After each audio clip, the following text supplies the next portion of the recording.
So I'm very happy to be presenting during this BIFED 22 festival my film The Invisible Island, which came out last year. It's my name is Keïko Courdy, and it's my second feature film on Fukushima. It's talking about the aftermath of the nuclear disaster. So most of the film has been filmed around the power plant. And yeah, it's a film not about what you see in the usual media, but more trying to catch the spirit of the zone around Fukushima, nuclear power plant. So how did the project begin? Why did you decide to make this film? It all started in 2011. On March 11, 2011, there was a big earthquake, followed by a massive tsunami, erasing 500 kilometers of coastline on the northeastern part of Japan. And I was in Paris at the time. I was in shock. It was an emotional shock. I took a plane ticket and I went up north of Japan. I rent a car and I started filming, talking to people, trying to understand what's happening. I've lived in Japan half of my life, and when I was young, we always expected the big earthquake in Tokyo. And I always slept with a camera next to my bed, thinking if the big earthquake happens, I can just start filming.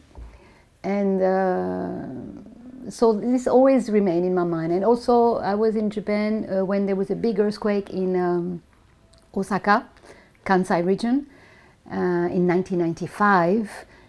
And I didn't go to help the people there because many people were volunteering to help after the destruction. And I always had this bad feeling that I had done nothing. So I think this is some of the motivation why I wanted to go there, to help, to do something. And because I'm an artist and I'm working with visual media, my way was to meet the people, to talk, to witness what was happening there. And after the tsunami, there has been a nuclear explosion. And so we had a massive nuclear accident, the highest on the level of nuclear accidents, 4/7. So it was a very strange moment at the time. So I started filming and asking questions about what was happening and meeting a lot of people. And I made a first film called Beyond the Cloud, and it came out in 2013. And many people were talking, trying to understand and trying. I was focusing on is it an opportunity to rebuild a new world after complete destruction? Is it an opportunity to change our relationship with energy, our relationship with big industries and energy consumption? And after a while, after 2013, I noticed that not many things has changed in the way they were rebuilding. Although all nuclear power stations were stopped in Japan, the government wanted to restart the power stations. So it was a bit shocking for me. And I went on filming in the region. So since 2011, every year I am in Fukushima and I film and I follow some people. And then I started focusing on the workers. And so in this new film, The Invisible Island, that was presented here in BIFED, I've been showing the daily life of some workers working every day at the nuclear power plant, and also so showing people who come for money on this island, on this region, which is evacuated, of course, region, and the people who had to leave, who were forced to flee their house. And you can see that there's so many trauma. The Japanese governments want to say everything is okay, but it's not okay at all. I mean, the whole communities were completely destroyed, and the people had to evacuate.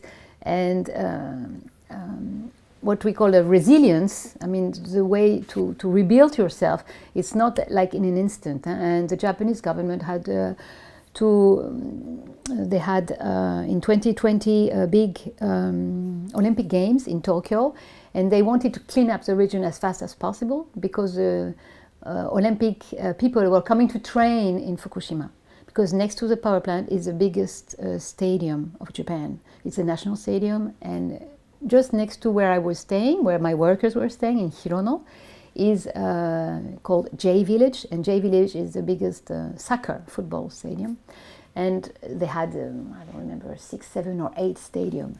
And during the Fukushima accident, it was used as a decontamination area. You had helicopters. It was a base for decontamination. So they cleaned up very quickly, as fast as possible, so that in 2020, the people could come and train there. And the government could say, you see, now Fukushima is safe, it's all okay, and so. And doing this movie was a way to show that no, it's not okay, no, it's not finished. There is still a lot going on. When you have a nuclear accident, many people say, oh, you see, not many people died, nothing. No, it's a long-term disaster. So this is something I wanted to show. Following my way is to look for life and for how people fight for life. And this is kind of things I've been presenting in my film. And how was the film received so far? The film was presented first in this festival in Rio de Janeiro in Brazil, and it won the first prize as Best Documentary, ex aequo with another film, so I was really happy about it and very surprised. And then it was presented in Japan, mostly in universities, and because of the corona virus crisis, it was a lot of online projections, screenings. It was also presented in a Fukushima Film Festival in Tokyo, in a theater dedicated for documentaries, for independent documentary. And yeah, and I presented it with a lot of success in Paris at for a Memorial Day on Fukushima at the Japanese Cultural Center of Paris.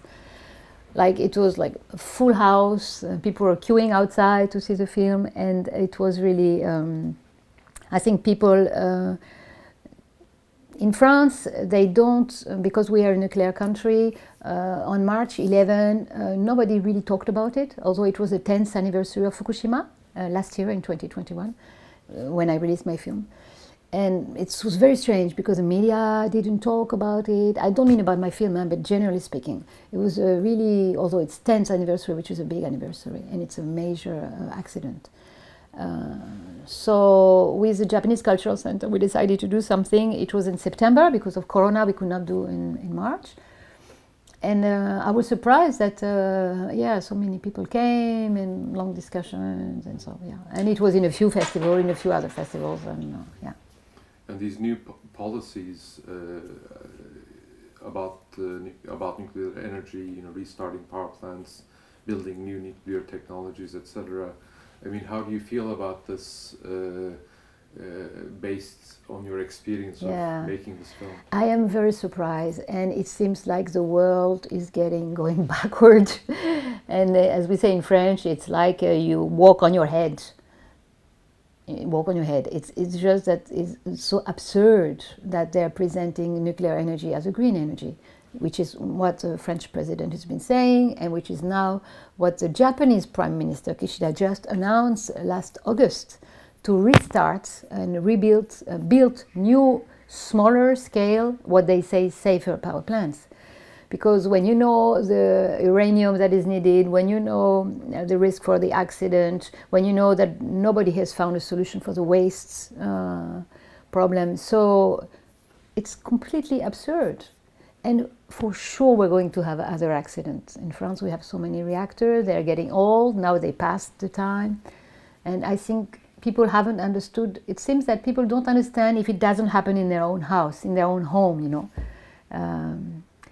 So for the moment, the political, the system, they announce that they're going to build new. I'm not sure it's going to work out because it's going to take years to build these new reactors.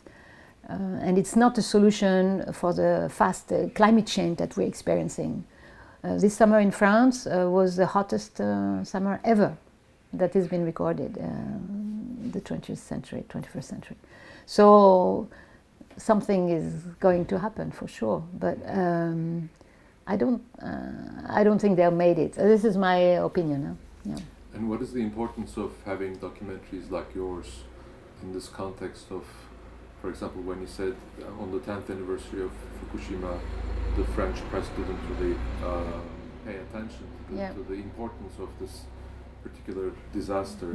So what do you think the importance of documentaries like yours are?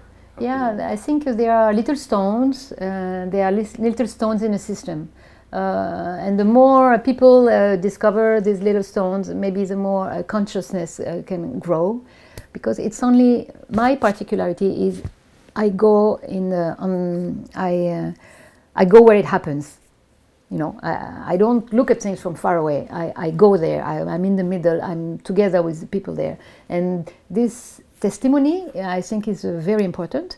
And I take time. I stay with the people. It's not like the big media. They come, they put the camera, and they go. I stay. I sleep at the people's home. It's a very special way of making documentaries, and I think it's very important because it can raise consciousness on what it means, but little by little, it takes time. And in France especially, maybe in Turkey, I don't know, and in Japan, which is a nuclear country, and in America, and in China, and in India, so many countries now are proning nuclear energy.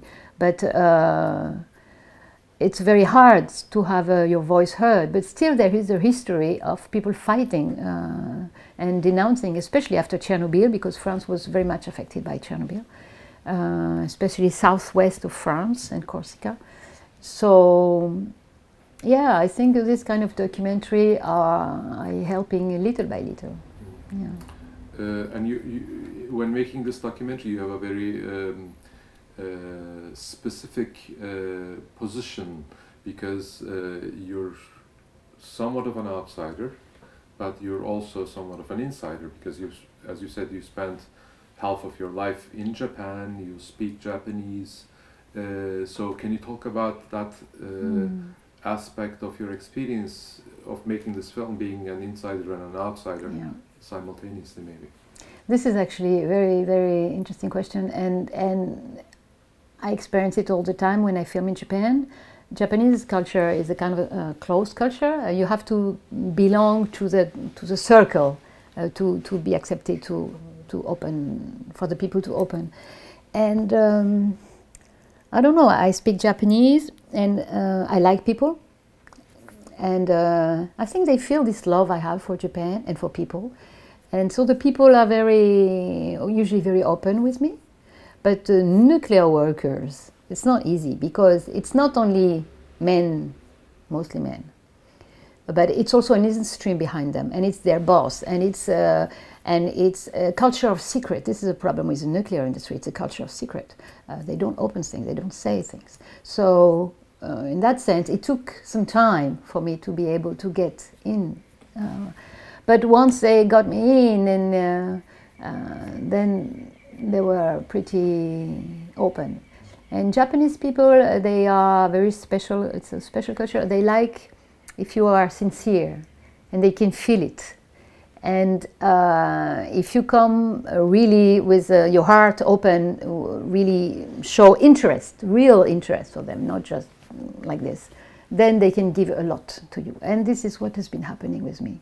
Although I'm a woman in a man's world, in a contaminated place with very special conditions. I've been pretty lucky with this. And you talked about the secrecy. What is this about, do you think, this nuclear secrecy? Why is there such a secrecy with something that affects so many lives, and not only this generation, but generations to come, especially with nuclear radioactive waste? The secrecy, I think it comes from the history of this nuclear energy. It's coming first from atomic bomb. I mean, for army, it was for defense. So it's secret culture. And then when it was turned into energy, when it's Eisenhower, who the first one started to say atoms for peace, let's change this bad image of nuclear into a positive image. Let's change this bad way of considering and create like something good out of this thing. and electricity. And when he started this, it was not. It was really a political. It was a political. So it started from a political statement, and because they wanted to push and use this technology that they had been using, no, for arm. So I think because it's been coming from lies somehow for political reasons, and not for a real genuine way to provide energy and electricity to the people of the countries. So there's been lies since the beginning, always, and in France and in Japan, everywhere. And so it's very hard after the accident. Even TEPCO, so the company running the power plant, they didn't give information right away. They didn't say there was a meltdown. They said, I remember very clearly when the NHK announced, the Japanese public television announced that there was a meltdown. It was on May 15th. The accident happened on March 11th. And I remember people in the nuclear industry telling me, probably there has been a meltdown, but we don't know officially. No? There was a meltdown, of course, everybody knew, I mean, the people there working knew, but they didn't announce it, which is quite incredible, no? So the people didn't know how dangerous it was. People didn't know really what was happening. And yeah, so after that, how can you find the trust? How can the people trust again this industry after there has been so many lies? This is not easy.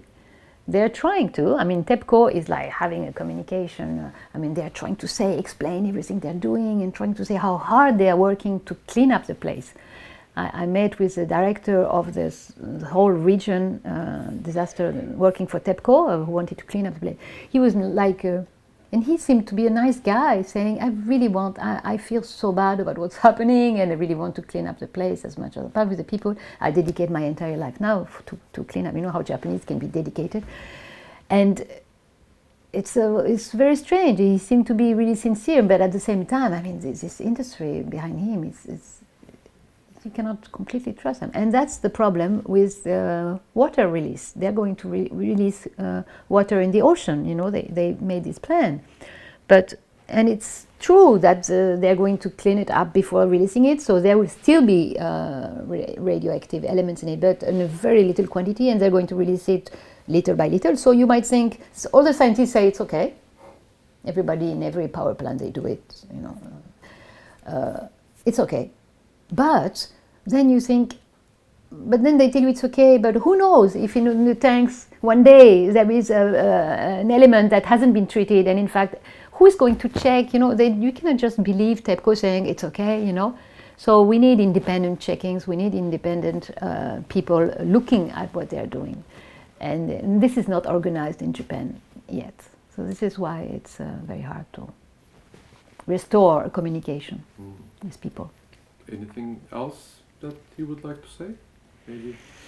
I would like to say that Bozcaada is a very nice island, and it was a pleasure coming to BIFED 22 and meeting all these nice people concerned with ecological and environmental problems here. And that I thank very much the organizers, because I think it's very important to do these things everywhere. And it's these little communities that are everywhere on the planet. You have some in Japan, you have some in France. I discovered Turkey, it's my first time in Turkey. But I'm very happy to be here because I think it's very important to create links between all these people, and we make strengths together. Great, yeah. Thank you so much. Thank you. Thank you.